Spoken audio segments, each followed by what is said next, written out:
Corsia 1, Samuele Ostalello, Hydros. Alla 2 Lorenzo Cavallin, Montebelluna Nuoto. Corsia 3, Nicolas Pozzebon, CN Levandier.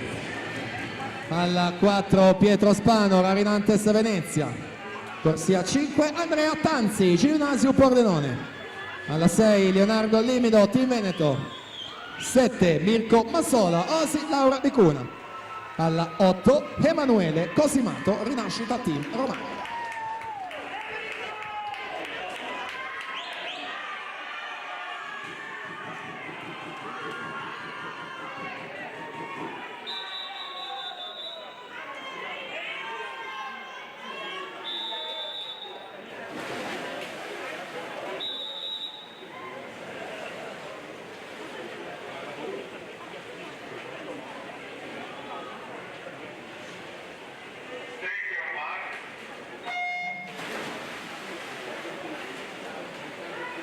Settore maschile 100 d'orso, nati 2006, finale riservata al primo anno della categoria ragazzi con Pietro Spano in corsia centrale, Rarinantes Venezia, questa mattina in batteria 1,4 e 74.